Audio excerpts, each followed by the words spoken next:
Bonjour, le cours d'aujourd'hui portera sur les brèches ostéodurales de l'étage antérieur chez l'enfant.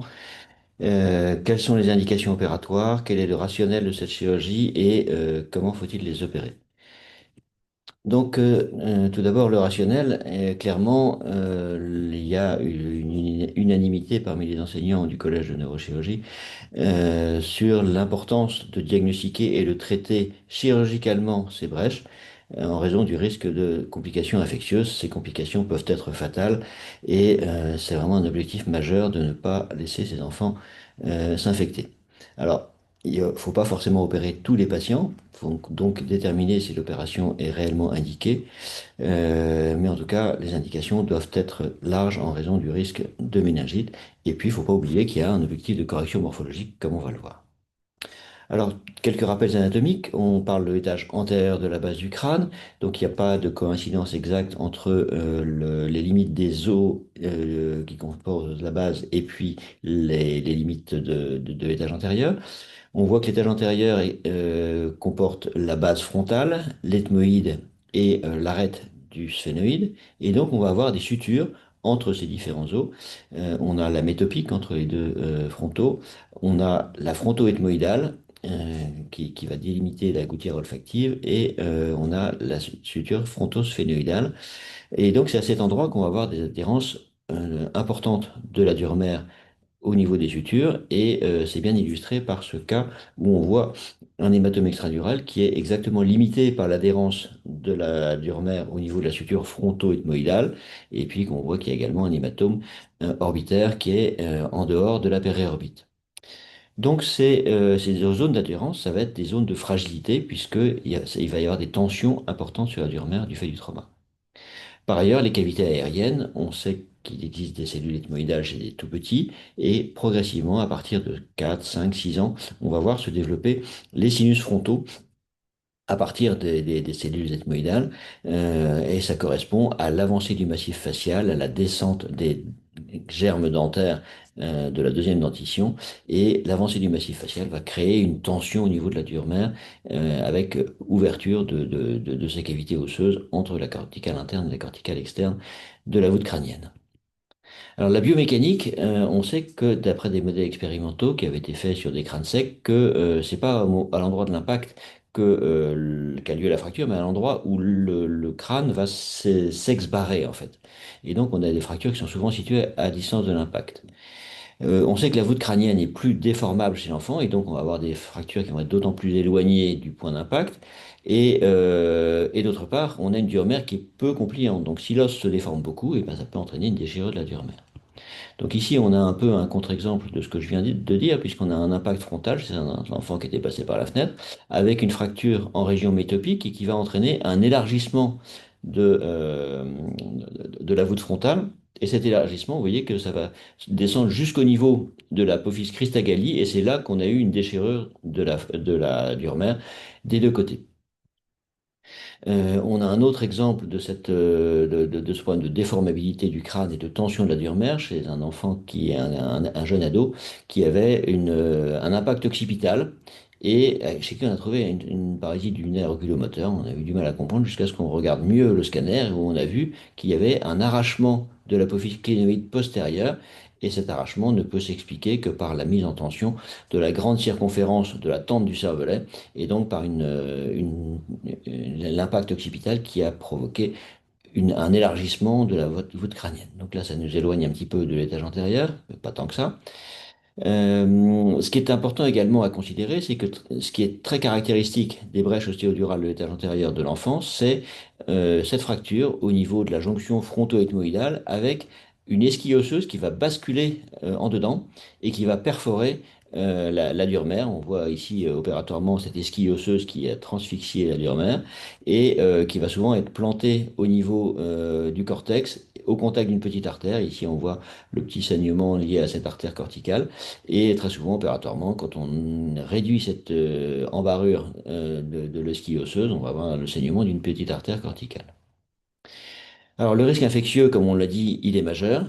Il faut savoir que s'il y a une déchirure de la dure-mère au niveau de l'étage antérieur, il n'y a aucune tendance spontanée à la fermeture de cette brèche, ce qui n'est pas le cas des brèches pétreuses. Donc il faut surtout pas faire l'assimilation entre les brèches ostéodurales du rocher et celles de l'étage antérieur. La dure-mère de l'étage antérieur, elle va se rétracter.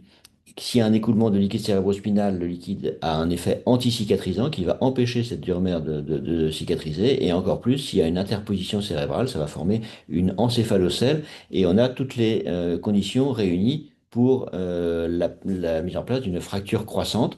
Ici, c'est un enfant qui a eu un accident de la voie publique en novembre 2007 et il a commencé à couler en mars 2009. Donc, fort heureusement, il ne s'est pas infecté. Mais on voit que l'évolution de cette brèche osseo-durale vers une fracture évolutive qui est une caractéristique de l'enfant.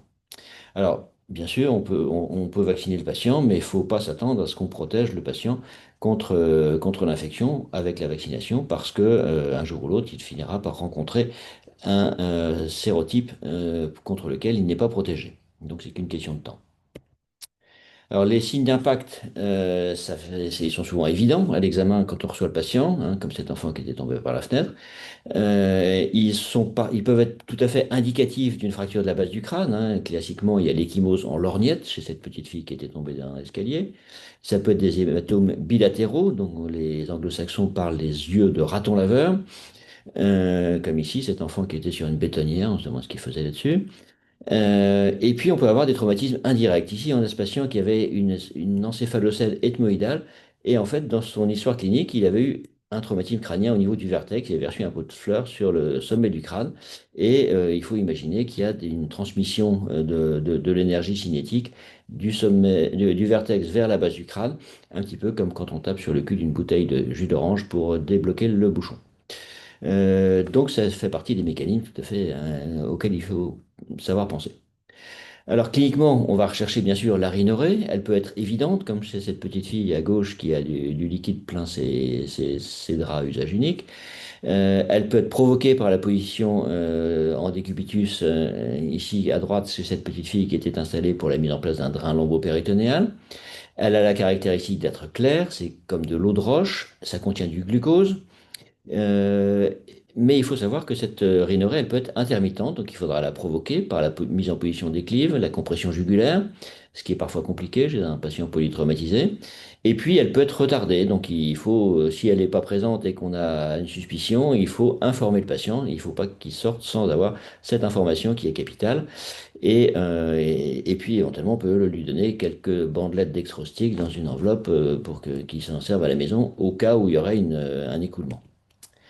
Euh, alors, la rhinorrhée, théoriquement, elle est latéralisée, c'est-à-dire qu'il y a des cloisons étanches d'un côté à l'autre, mais elle peut être paradoxale, réellement paradoxale, au contraire des fractures du rocher qui, quand elles coulent par la trompe de Stache, on ne peut pas dire que ce soit réellement paradoxal. Ici, c'était un enfant qui avait une fracture au niveau du jugum ou du canal optique, et il y avait une rhinorrhée du côté droit alors que la fracture était à gauche. Et en fait, c'est dû à l'asymétrie des cloisons du sinus sphénoïdal. Et donc là, il a fallu, pour l'opérer, mettre une plastie en dessous du nerf optique. Le trauma, ça peut être un traumatisme pénétrant qui peut être très extensif, notamment dans les plaies par arme à feu. On supprime cette horreur. Mais la fracture, elle peut être tout à fait discrète. La plaie chez cette petite fille qui s'était mis un crayon, elle courait dans l'appartement avec un crayon à la main et est tombée sur son crayon. Elle avait une petite plaie tout à fait discrète au niveau de la paupière supérieure. Et pourtant, il y avait une brèche ostéodurale qu'on va voir plus en détail tout à l'heure. Et puis, la fracture, la plaie, la porte d'entrée peut être tout à fait occulte, notamment quand il y a un traumatisme qui passe par la narine. Ici, c'est un enfant qui était tombé sur une branche de tuya, qui était allé jusque-là, qui avait provoqué une pneumocéphalie, une bulle d'air qui était au contact de l'artère péricaleuse. Donc, il faut obtenir tous les détails possibles sur le mécanisme, qu'est-ce qui s'est passé, quelles étaient les circonstances du traumatisme. Il faut chercher d'autres conséquences du traumatisme, notamment la vision. Ici, pour cette fracture du corps du phénoïde, il y avait une atteinte du nerf optique. Donc, ça peut être une contusion du nerf, donc le pronostic est quand même très réservé. Il peut y avoir un hématome orbitaire chez cet enfant qui avait une exophtalmie importante, cette exophtalmie peut être menaçante. Il peut y avoir des troubles oculomoteurs quand on a une esquille osseuse qui est ex-barré et qui peut embrocher un muscle de droit supérieur au grand oblique. Et donc, il faudra faire un test de duction. Il faut tester, bien sûr, la sensibilité du nerf sus-orbitaire.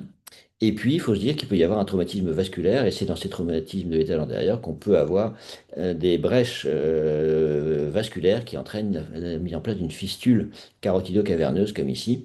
Donc, il faut toujours penser que la base du crâne, c'est une interface multimodale, à la fois sensitive, sensorielle et vasculaire, et respiratoire. Donc on va faire une imagerie bien sûr et il va falloir déterminer sur cette imagerie si c'est une fracture qui est à risque de brèche ostéodurale. Et donc comme on en a vu sur le plan de l'anatomie, étudier si la fracture est à proximité de la jonction fronto-ethmoïdale, est-ce qu'il y a un basculement du fragment ethmoïdal avec une esquisse transfixiante. Ici, c'est un patient qui n'avait pas d'anosmie, pas d'écoulement, mais devant cette fracture qui était menaçante, on l'a opéré, on a trouvé une brèche linéaire de la dure-mère qu'on a fermée par une plastie d'épicrâne et il n'a pas, et c'était une brèche ostéodurale qui aurait très bien pu mal tourner si elle avait été négligée. Donc, il faut également étudier l'étage antérieur et la jonction entre l'étage antérieur et moyen de la base du crâne. Quand on a une fracture comme ça qui va des zones nasaux jusqu'au sphénoïde, on peut avoir une brèche à différents niveaux. Et on voit ici la pneumocéphalie qui est située dans la scissure, dans la citerne interpédonculaire et qui traduit donc une brèche ostéodurale au niveau du sphénoïde. Donc l'imagerie, il faut dire qu'en soi, elle peut faire poser une indication opératoire. Ici, c'est un exemple d'un enfant qui avait un accident de vélo avec une fracture qui est assez similaire à celle qu'on vient de voir au niveau frontonasal. Il n'y avait pas de rhinorrhée, pas de pneumocéphalie. Celui-là, on dit, bon, bah, il va peut-être rentrer à sa maison. Et 6 jours après, la rhinorrhée est apparue, il est revenu, on l'a opéré avant que ça se complique de méningite. Donc ça veut dire que le patient, quand il rentre à sa maison, si on ne l'a pas opéré, il faut l'informer que s'il y a le moindre écoulement, qu'il nous recontacte tout de suite. Alors, la pneumocéphalie, on va analyser. Il y a des pneumocéphalies qui peuvent être évidentes, qui traduisent une brèche ostéoménagée évidente comme en haut à gauche. La brèche ostéoménagée, elle peut être beaucoup plus discrète, mais manifestement, à l'endroit qu'on voit ici en frontotemporal, c'est une pneumocéphalie intradurale. Elle peut être purement extradurale, comme ce qu'on voit en bas à droite, où c'était des bulles d'air dans le sinus caverneux ou dans la selle turcique. Ça, c'est normalement, on est protégé par une couche de Durmer encore. Et puis, la pneumocéphalie, ça peut être simplement une pénétration d'air parce qu'il y a une plaie du visage, comme en bas à gauche. Et puis, on peut encore avoir des pneumocéphalies par cavitation lors d'un impact, un petit peu comme quand on cogne une bouteille de boisson gazeuse, il y a des bulles de CO2 qui vont s'extraire du liquide du fait de l'impact. Mais c'est un diagnostic d'élimination, bien évidemment, et c'est pas tellement au niveau de l'étage antérieur, c'est plutôt au niveau de la voûte qu'on voit ça. Et donc, il va falloir étudier attentivement l'imagerie dans les 3 plans, hein. C'est très important pour déterminer, pour analyser cette pneumocéphalie. Et puis, il faut se dire aussi que l'absence de pneumocéphalie ne permet pas d'affirmer l'absence de brèche. Ensuite, sur l'imagerie, on va voir si on a un écoulement, si on peut objectiver cet écoulement de liquide. Donc, on peut avoir un comblement des sinus, comme ici à gauche. On peut faire une IRM suivant un protocole Brecht qui peut diagnostiquer une fuite, mais qui a des faux négatifs et dont la valeur localisatrice est faible pour une indication opératoire et qui pose aussi un problème de disponibilité puisque c'est un diagnostic d'urgence. La scintigraphie, c'est un petit peu la même chose. On peut objectiver une fuite, mais ça a une définition spatiale qui est faible. Et finalement, c'est quand même le cysternoscanner qui est l'examen de référence qui a une très très bonne définition spatiale, mais qui est plus invasif et qui est indiqué surtout quand il y a une récidive de fuite de liquide ménager. En conclusion, il faut se dire vraiment que l'imagerie n'a de valeur que positive concernant l'écoulement du liquide cérébrospinal. Il faut étudier s'il y a un impact morphologique. On l'a vu, c'est un des éléments importants de la prise en charge. Quand il y a un recul de la glabelle, ça va défigurer le patient. Donc, c'est dans ce qu'on appelle les DONEF, les disjonctions orbito-naso-ethmoïdo-frontales. Pourquoi les scanners? Bah, parce que le patient est tellement gonflé qu'on a du mal à analyser son visage pendant quelques jours. Il faut voir s'il y a un recul du rebord frontal qui a un impact majeur sur la morphologie du visage. Et puis, ça peut être des dégâts majeurs au niveau de la voûte frontale, comme ici sur ce scanner, corroboré par les constatations opératoires. Et puis, il faut analyser, bien sûr, les lésions médio-faciales, le recul du malaire, le déplacement du maxillaire. Mais ça, c'est la partie qui concerne nos collègues maxillofaciaux. Parfois, il faut chercher s'il y a des corps étrangers, notamment du verre, des graviers. Et puis là, c'est la petite fille qui courait avec son crayon de couleur à la main, donc avec un crayon de couleur saumon. Et puis bah, elle est tombée, ça a fait cette plaie ostéodurale en passant par la paupière supérieure. Et en revoyant le scanner après l'intervention, il faut bien le dire, au cours de l'intervention, on a découvert cette mine de crayon saumon qui était dans le foyer opératoire et que rétrospectivement on peut voir dans le foyer opératoire. Donc, c'est très important d'avoir toutes les données sur l'histoire clinique pour comprendre ce qui s'est passé. Donc, sur le plan médical, qu'est-ce qu'on va faire? Bah, d'abord, on va éviter d'intuber le patient par le nez, ni de lui mettre une sonde nasotrachéale, hein, parce qu'on voit à droite, ça ne devrait pas arriver. Et puis, on va devoir décider si on opère ou si on s'abstient, suivant les critères cliniques et radiologiques qu'on vient de voir, et parfois décider d'une chirurgie exploratrice. Et puis, ça c'est un exemple de la littérature où on a une sonde nasogastrique qui a été mise malencontreusement avec un tuyau qui s'est développé dans le cerveau, donc ça ne devrait plus arriver. Donc il faut répéter le message, il ne faut pas qu'il soit oublié. La question qui va se poser après celle de la décision, ça va être celle du délai de la chirurgie. Donc, si on a un patient qui est très contus, qui est comateux, et c'est préférable de différer un peu la date de l'intervention, parce que si le cerveau est très tendu, on risque d'aggraver les dégâts en faisant un écartement de la base du crâne. Et puis, on peut se dire que si le cerveau est gonflé, en quelque sorte, il va colmater la brèche.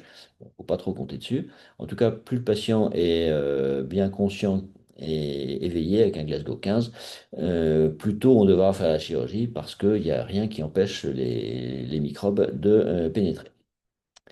Ensuite, on va devoir choisir la voie d'abord. On a le choix entre la voie basse, qui est très populaire en neurochirurgie adulte, la voie haute intradurale, qui est celle que personnellement je préfère en pédiatrie, et puis la voie haute extradurale, qui a quand même des indications à mon avis. Donc en fonction de l'âge de l'enfant, si c'est un enfant, on va être plus pour une voie haute dans la mesure où il y a où les voies d'abord par voie basse sont plus limitées. Un grand enfant ou un ado, on peut quand même tenter une voie basse. Euh, on va être d'autant plus intracrânien que c'est un jeune enfant. Ensuite, si on a une brèche du pôle frontal, ça peut être une bonne indication de voie extradurale, à mon avis. Par contre, si la brèche est antérieure, si c'est une brèche ethmoïdale, on est beaucoup plus un abord intradural. Et puis, plus la brèche est antérieure, moins ce sera confortable pour la fermer par voie basse. Si par contre on a une brèche postérieure en regard du sphénoïde en particulier, ce sera beaucoup plus une indication de voie basse parce que l'accès par voie endocrânienne est beaucoup plus compliqué avec l'hypophyse et les nerfs optiques. Si l'olfaction est préservée, ce sera à mon avis un argument important pour une voie intradurale, puisque ça permet le mieux possible de préserver les deux nerfs olfactifs, alors que la voie basse sacrifie l'olfaction d'un côté. En tout cas, s'il y a une anosmie, c'est plus en faveur soit d'une voie basse, soit d'une voie extradurale. Alors, on va faire un abord bicoronal. Donc, c'est une voie extensive, mais qui est totalement cachée, puisqu'elle est entièrement dans le cuir chevelu. Et on va décoller en sous-galéal jusqu'au changement de courbure. Comme ça, on a un décollement qui est très peu hémorragique. Et c'est au niveau du changement de courbure qu'on va inciser le périoste. Et on va faire ensuite un décollement sous-périosté entre les deux muscles temporaux. Et donc, on va avoir une exposition la plus discrète possible de la voûte osseuse. Et quand on rabattra le scalp, on aura un lambeau de périos qui va venir couvrir le trait d'ostéotomie, qui sera comme ça tout à fait discret et passera inaperçu. Et on expose quand même le keyhole d'un seul côté le plus souvent, parce qu'on a besoin de décoller la durmère en région fronto-basale. Donc la craniotomie, on va faire un volet donc fronto-basal. On doit parfois reprendre le trait fracturaire, comme dans ces deux images du haut. Le trait d'ostéotomie, il peut être transsinusien s'il y a déjà des sinus frontaux, donc il faudra pas trop. Ça peut être donc déjà contaminée, donc la poudre d'os, on ne pourra pas la garder. Et puis on va faire des trous de trépan en région coronale et on n'est pas forcé de faire passer son trait d'ostéotomie par le trou de trépan. On peut faire le trou de trépan un peu plus haut pour qu'il soit discret. On s'en sert juste pour décoller la dure-mère. Et puis un trou de trépan sur un des deux keyholes du côté où, où la brèche est la plus probable. On peut avoir besoin de déposer le rebord orbitaire. Là, c'est le petit garçon qui a été défenestré avec un trauma antérieur et une déchirure de la dure mère juste de part et d'autre de l'apophyse Christa Galli. Donc, le plan chirurgical, c'était d'ouvrir la dure mère de façon bilatérale en sectionnant la faux pour exposer la brèche et tout en respectant les nerfs olfactifs. Donc, on avait fait une dépose du rebord orbitaire avec un volet monobloc grâce au bistouri piézoélectrique. Maintenant, on va exposer notre brèche. Alors, on peut, dans certains cas, la fermer par voie extradurale quand elle est vraiment frontopolaire, comme ici. Sinon, dans la plupart des cas, ce sera un abord intradural qui permet d'explorer tout l'étage antérieur jusqu'à l'arête sphénoïdale des deux côtés et qui permet éventuellement même d'obturer une brèche au niveau du canal optique, hein, donc comme ce cas que j'ai présenté tout à l'heure. Donc on va exposer notre brèche durale, on va réduire cette hernie cérébrale et faire l'hémostase de l'artériole corticale qui est afférente. On identifie donc les limites de la brèche et on va suturer cette brèche de la façon la plus étanche possible, soit une fermeture primaire quand c'est une prise en charge très précoce, mais souvent quand il y a une déchirure de la dure mère un petit peu ancienne, les bords se sont rétractés ou bien il y a une lacération de dure mère qui nécessite de faire une plastie. Donc ici, on voit, on identifie notre brèche avec la hernie cérébrale. Donc on va prélever du périoste qui est parfaitement indisponible. On peut en prélever une grande surface en arrière de l'incision hein, pour ne pas compromettre la cicatrisation au niveau frontal. C'est gratuit et puis c'est vivant. Donc ça va être parfaitement bien incorporé très, très facilement. Donc on fait bien attention de mettre le lambeau avec la face osseuse vers l'extérieur, hein, parce que c'est une face qui va régénérer l'os. On va utiliser un surjet le plus étanche possible qu'on va consolider avec de la biocolle. Parfois, c'est difficile de suturer parce que la brèche est située à l'intérieur de la bandelette olfactive et plutôt que de risquer d'abîmer cette bandelette, on peut se contenter de positionner cette plastie, éventuellement assurée par un ou deux points, et d'assurer l'étanchéité par de la biocolle. Donc voilà, ici on a notre brèche dont les limites ont été exposées. On a notre lambeau de périoste qu'on va placer dans le bon sens. Ici, la face osseuse était à l'intérieur, donc on met la face osseuse à l'intérieur et on va la suturer par un surjet de prolène. Il y a des gestes complémentaires à faire, notamment la cranialisation des sinus frontaux. On va faire un espèce de tiramisu avec une couche de surgicel bétaïné, de la poudre d'os, de la biocolle, et puis la corticale osseuse du sinus frontal qu'on a enlevé, et ben on va la remettre en place. On peut faire une fracture en bois vert ou bien mettre un fragment osseux libre, et on va la sécuriser en position par une suspension de la dure mère au rebord orbitaire, ce qui va permettre de stabiliser en place ce greffon osseux. On va reconstruire bien sûr le bandeau orbitaire, la voûte frontale, et comme ici, cette patiente qui avait une embarrure très très sévère au niveau fronto-orbitaire, c'est encore pas mal de boulot une fois qu'on a fermé la brèche. Voilà, donc en conclusion, il faut retenir l'importance du diagnostic clinique. S'il y a une rhinorrhée, est-ce qu'il y a une rhinorrhée? Donc si elle n'est pas spontanée, il va falloir la provoquer par la position génipectorale. L'importance de l'analyse de l'imagerie pour la décision opératoire et le planning opératoire. Et il ne faut jamais oublier que s'il y a une brèche ostéodurale de l'étage antérieur, elle n'aura aucune tendance à la fermeture spontanée, contrairement aux brèches ostéodurales du rocher. Et pour la fermeture, toujours utiliser les tissus autologues qui sont vivants et qui sont parfaitement intégrés. Voilà, je vous remercie de votre attention. Vous pouvez retrouver d'autres cours en ligne sur YouTube où il y a une playlist trauma. À bientôt.